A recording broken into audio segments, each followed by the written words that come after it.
Secara diam-diam, anak ini mengambil toples yang berisikan uang, lalu tanpa sengaja ia menjatuhkan sebuah mainan ke lantai, sehingga membuat pemilik toko mengetahui perbuatannya. Anak kecil itu segera berlari sembari membawa uang tersebut. Namun tiba-tiba saja ia terjatuh, sehingga uang yang ada di dalam toples itu menjadi bertamburan di lantai. Dari kejauhan, wanita itu merasa kesal melihat anak tersebut. Anak itu mengeluarkan sebuah catatan dan meletakkannya di sana. Kemudian ia memungut sebagian uang logam dan kertas tersebut lalu segera pergi.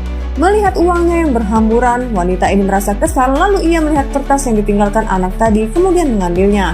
Saat dibuka, kertas itu bertuliskan kalimat yang meminta tolong. Wanita ini merasa kalau anak kecil itu ingin mempermainkannya dan membuatnya marah. Sementara anak kecil tersebut, ia kembali menuliskan sebuah catatan dengan meletakkannya di atas mobil. Kemudian mengambil sebuah tali dan mengikatnya di kaca spion mobil tersebut dengan maksud agar wanita itu mengikuti petunjuknya. Sampainya di sana, wanita ini melihat sebuah tali yang telah diikat oleh anak kecil itu, kemudian melihat catatan yang sama seperti sebelumnya. Ia pun mencoba mengikuti kemana tali itu. Anak kecil itu terus berlari. Wanita ini memanggilnya, namun ia pun terjatuh. Melihat wanita itu, ia pun berhenti sejenak dan berlari kembali. Dengan kaki yang kesakitan, wanita ini kembali mengikutinya. Anak itu pun berhenti, kemudian mengeluarkan uang di tasnya dan meletakkannya di tanah, lalu tas itu ia gantungkan di atas tanaman tersebut.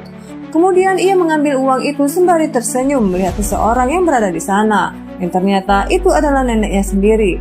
Anak kecil ini berkata, "Nek, aku mendapatkan uang buat kita makan. Ini ambil untukmu." Sang nenek pun berterima kasih sembari memeluknya. Sang nenek merasa terharu melihat kebaikan cucunya itu. Dengan kaki yang kesakitan, akhirnya wanita itu pun sampai di sana. Ia mengambil tas itu dan memeriksa isi dalamnya.